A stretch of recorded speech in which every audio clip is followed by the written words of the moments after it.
Hello and welcome to Dice Tabletop. My name is Chris and today I want to ask the question, is it worth repairing your old hobby tools? I got a pair of these snips here belonging to a friend of mine, Morghammer, and as you can see they are quite beaten up. They've been used for all sorts over I think the 20 years that he's had these, so I want to go and see if we can put some life back into them. Right at the beginning then, let's get a benchmark feel, and they are quite gummy to use. The two sides of the blades do not meet perfectly at all, and as you can see here, there's a fair little bit of plastic left over from the sprue as I've cut this piece off. So we're going to have to neaten and sharpen all this up. And to help me with this, I've very kindly been given an old nail drill from a friend of mine. So this goes up to I think 25,000 RPM, and this is going to make my life so much easier now, moving forward with a couple of 3D prints projects that I've got coming up next, as well as just being able to have the absolute muscle behind it to deal with shaving down some of this metal. Starting off then, we're going to address these knurled bits on the back, and I don't want to be putting any unnecessary scratch marks into what is otherwise quite neat and shiny metal, so I'm just putting some masking tape over the back. That's going to mean if my rotary tool slips at all, it's going to hit that and not leave any marks. With the rotary set to max speed, I now very gently start to brush this in one direction to start off with, and then back and forth to really try and even out and cut down all of these knurled edges that's been created, and to try and get a bit of a surface back onto it. Here we've got the result of that, and as you can see now, these blades are meeting much closer than they did previously. So with the masking tape off, we've got a little bit of a better idea of what we're working with, but there's still some quite divoty bits left in them. So let's repeat the process now, putting the masking tape inside the wedge of the cut, and this time with a diamond file, we're going to start reprofiling that inside face. Now the reason why I didn't use the rotary tool on the inside is simply it is just too powerful. We want to have a good feel of the material that we're removing here, and the rotary tool just does not allow for that. It absolutely chewed through this metal. Then with a little bit of evening up on the backhand side, we can see that these blades now touch nearly perfectly again. That alone is going to dramatically increase the quality of the cut that we get with this. Now that we've reprofiled the edges, next up is we're going to sharpen this slightly. So I'm starting with a 240 grit sandpaper, and I'm just working on the very edges to try and bring a little bit of sharpness back to it. We're then going to be moving through into higher grits of sandpaper, which is going to help refine the previous stage of sanding to achieve that desired snap that we want when we cut something off a sprue. And unfortunately, this endeavour was not without injury. This old spring snipped its last snip. So I'm going to have to go about and replace this, but for now I've just put a little bit of a spring on that I got from an Allen key that was in my tool chest. This is going to enable us just to have a little bit of an actual test with this now, to make sure that we're heading in the right direction. Well, I am very pleased to say that there is a noticeable difference. As you could see, that piece there just flew off. They have a real nice snap to them now. There's not this gummy feeling that we had beforehand. And not only that, we've been able to reprofile the end of it, so we've got a lot more accuracy now when we're going into snipping pieces off. As you can see, there's no little bits that are being left over like when we tested them earlier. Time now then to fix that spring. I've gone online and I've managed to find the closest that I can to the spring that has originally been in these snips. They do appear to be a custom spring, so I'm not going to be able to replicate it perfectly, but what I have found is these rubber stoppers. These are a 4.5mm little rubber stopper, and these are going to go inside that little hole receiver in the handle, and then I will put the wire itself into these, and that should hopefully work. But before I go ahead and do this, while we've got the spring off, these are looking a little bit old and crusty, so why not give them a little polish?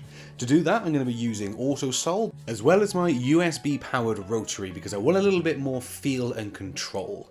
I'm using it's sort of like a woolen attachment that I got with it, just rubbing the Autosol into that, and then buffing it all over on these snips. This process really didn't take very long to do at all, and the result at the end is so worth it. These just come alive so much more, they're so much more shiny, and whilst this doesn't affect the cut in any way whatsoever, it does feel a little bit more special. Next up, we're going to get loads of grubby little fingerprints over everything we've just polished while we try and figure out how this spring is going to go in. It needs to fit central in the handle. Now, the way that the old spring achieved this is by having the ends of these coiled and they fitted into those holes there. I'm not going to be able to do that, so I'm going to have to fix it using the rubber stopper. But to do that, I'm going to have to get a 45-degree bend on this so that we can point these ends into the holes themselves. And in order to achieve that, I am going to be using these needle nose pliers. By using the whole width of them as a gauge, I can make sure that I am accurately bending them at the exact same point on either side. So I just get a good grip on it, and when I've got that, just simply force it over with my thumb until we've got that 90-degree angle we're looking for.